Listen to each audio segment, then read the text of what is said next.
Sing dadekno sempit rezeki itu banyak yang menyempitkan rezeki itu banyak. Jadi rezeki itu beda dengan uang ya. Berkali-kali tak terangkan. Rezeki itu berkaitan dengan lapangnya hati. Rezeki itu dari kebermanfaatan harta yang kita miliki itu rezeki. Harta banyak tapi nggak manfaat itu belum tentu rezeki. Itu afat. Jadi hal-hal yang menyempitkan rezeki itu sudah banyak dibahas oleh ulama-ulama salafun shalih. Termasuk di dalam kitab Ta'limul Muta'alim Ibrahim Az-Zarnuji. Sama ndak bertanya, aku nyapu bengi-bengi kok diseneni koncoku jarene nyempitno rezeki. Apakah benar seperti itu? Yang menyempitkan rezeki itu banyak. Di antaranya yang menyempitkan rezeki adalah pertama berbohong. Berbohong ini salah satu hal yang menyempitkan rezeki. Banyak hadis yang menceritakan bahwa dengan kebohongan itu akan menyempitkan rezekimu. Mungkin dengan berbohong kita mendapatkan uang, tapi hatimu sempit, kamu akan banyak ditinggalkan orang, sehingga ketika hatimu sempit dan banyak ditinggalkan orang, otomatis duitmu juga nantinya sempit. Jadi yang pertama, hal yang menyempitkan rezeki itu berbohong. Kemudian yang kedua adalah wakadha naumus subhah yamnau ar-rizqa. Ibrahim Az-Zarnuji mengatakan bahwa Syekh Ibrahim Az-Zarnuji mengatakan bahwa tidur setelah subuh itu bisa mencegah datangnya rezeki. Terus buk bantah, aku turu bar subuh terus bukti ini duitku akeh. Yang kita bahas rezeki bro, yang kita bahas itu rezeki. Orang yang tidur habis subuh, kenapa rezekinya tercegah? Dia kehilangan momentum keberkahan waktu setelah subuh. Dia kehilangan momentum, semangat ghirah menikmati kehidupan ini. Akhirnya tidur habis subuh itu mencegah rezeki. Lah biasanya kalau rezeki tercegah, yang lain-lain juga ikut. Uang bisa banyak, tapi hati sempit. Atau nanti setelah hati sempit, uangnya ikut sedikit. Naumus subhah, tidur setelah subuh. Kemudian wa kathratun naumi turisul faqra. Begitu juga dengan urip kok turu klimprak-klimpruk, turu klimprak-klimpruk. Akeh turu iku nyebabno fakir. Jadi orang yang rezekinya banyak itu orang yang punya ghirah, semangat kerja, etos kerjanya tinggi. Semangat. Bukan orang sing kakean turu. Wa faqrul ilmi, wong kakean turu itu di samping fakir harta, dia juga fakir ilmu karena menyia-nyiakan waktu, terlewatkan begitu saja.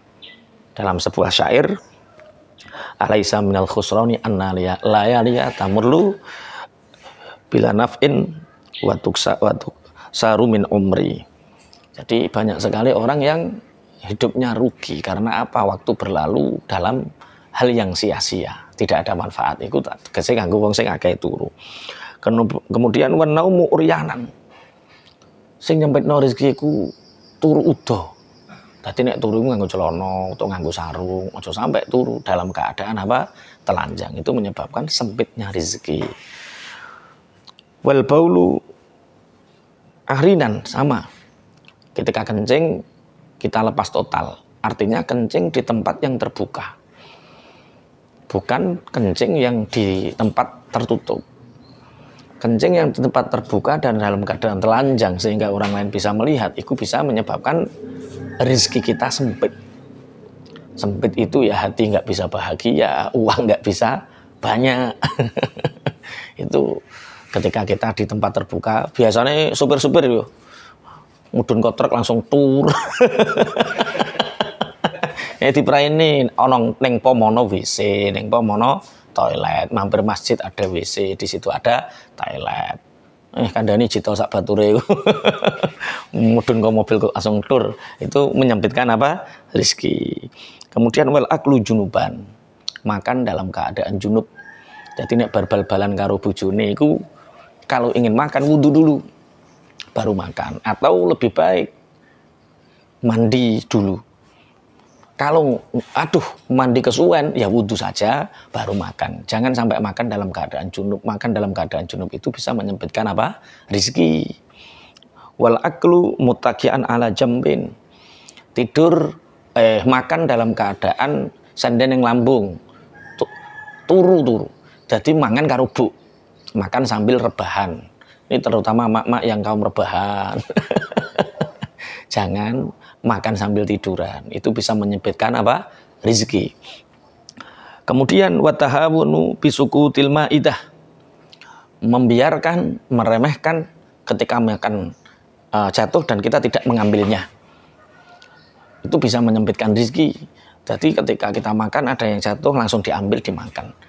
Karena kita bisa lihat petani itu menanam padi dengan membajak sawahnya dulu, mengairinya dengan penuh tetes keringat, kemudian merawat sampai 3 bulan, panen jadi padi kemudian dipanaskan, kemudian diseleb jadi beras kok teko ngene sampean trimo terbuang tercecer. Makanya menghilangkan keberkahan itu sendiri. Sehingga karena menghilangkan keberkahan, akhirnya rezekinya dicegah sama Allah. Rezekinya dihalangi oleh Allah.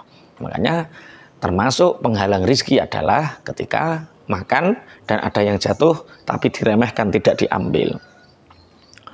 Ini kalau dulu kita nggak tahu hikmah di balik ini. Waharku kosril basori wathaumi, membakar kulit bawang putih, kulit bawang merah. Membakar kulit bawang putih, bawang merah itu bisa menghambat rezeki. Ini hikmah di balik ini saya nggak tahu apakah budaya orang zaman dahulu atau Imam Syekh Ibrahim Az-Zarnuji ini mengambil hikayah dari mana, kita juga nggak tahu. Tapi kalau saya lebih percaya ulama, lebih percaya qadhi seperti Syekh Ibrahim Az-Zarnuji daripada tidak mempercayainya. Karena ini otomatis beliau di dalam kitab Ta'limul Muta'alim ini sudah sangat diperhitungkan pernyataan beliau ini. Apa hubungannya rezeki karo bakar bawang, kulit bawang merah, kulit bawang putih, wallahu a'lam. Saya juga nggak tahu. Tapi saya sebagai santri belajar sama kitab-kitab beliau yang sudah berusia ratusan tahun, ya tetap saya menghindari itu. Karena melakukan itu sama halnya menjadikan rezeki kita terhambat. Mungkin kayak sampah ngono kan ya, kulit bawang itu kan termasuk sampah organik ya, Mas ya. Nah, sampah kulit organik otomatis ya jangan dibakar, tapi ditanam sehingga dengan tanah menjadi subur. Jadi intinya hikmahnya yaitu membawa dampak kemaslahatan, membawa dampak keberkahan, kemanfaatan untuk kita dan lingkungan, itu menyebabkan rezeki kita terus berdatangan. Dan ketika ada madharat, ada afat, mendatangkan madharat, mendatangkan afat, otomatis ya menghambat apa? Rezeki. Kemudian wakasul baiti fil laili bil mandil, menyapu rumah di malam hari. Ini juga menyapu rumah di malam hari. Ini menghambat rizki, menyempitkan rizki. Terus ora usah mbok tanya, lah nek anakku nek bengi rusuh kabeh, ya segera dibersihkan saat itu juga. Pekerjaan saya malam toh Pak Yai, saya itu di warung. Kalau nggak saya bersihkan, ya itu beda lagi, konteksnya beda lagi. Tapi yang jelas, kasrul laili fil baiti bil mandili itu, jadi orang itu harus memantaskan diri. Kalau ingin rezekinya banyak, harta melimpah misal, ya kita memantaskan diri jadi orang kaya. Orang kaya itu ya rumahnya bersih, sebelum maghrib sudah bersih semua. Buktinya nanti di bawah, termasuk yang menghambat rezeki adalah akeh sawang-sawangan. Ya itu kan mentalnya orang miskin. Jadi ternyata kaya dan miskin itu sebuah karakter. Kaya itu bukan sebuah keadaan, punya mobil, rumah, bukan. Ternyata kaya itu adalah satu karakter. Kalau orang dikasih langsung mobil sama rumah tapi karakternya miskin, dia jadi miskin. Makanya menyapu rumah di malam hari menyebabkan kemiskinan, menghambat rezeki, itu berkaitan dengan melatih karakter kita sebagai seorang santri untuk selalu resian, untuk selalu memantaskan menjadi orang kaya. Guys, tapi omahku nek bengi kaya kapal pecah, wong anakku telu cek cilik-cilik, ya setelah mereka tidur ya dibersihkan lagi. Itulah mental karakter orang kaya. Tapi karakter orang miskin, roh kotoran ya biasa, roh omah kotor ya biasa. Nah, itu berarti kamu tidak memantaskan diri. Kemudian masih banyak. Watarkul kumamati fil baiti, meninggalkan sang-sang melanding neng omah. Sang-sang melanding ki opo bahasa Indonesia nih? Opo sawang. Ah, ada sawang-sawang di rumah ini. Rumah laba-laba. Nah, itu kan karakter ini. Ini berkaitan dengan karakter, mentalitas. Oh, wong sugih iku omahe resik. Rezeki iku nek omah resik gampang moro, seperti itu. Tarkul gumamah fil bait. Kemudian wal masyu qudamal masyayikh, berjalan di depan guru atau orang sepuh, orang yang lebih sepuh. Santri berjalan di depan kiainya. Kemudian anak berjalan di depan bapak ibunya. Istri berjalan di depan suaminya. Nah, ini semua satu akhlak yang tidak boleh dilakukan, karena sekali dilakukan itu akan menghambat rezeki, hilangnya keberkahan. Ya namanya santri jalannya otomatis di belakang masyayikh.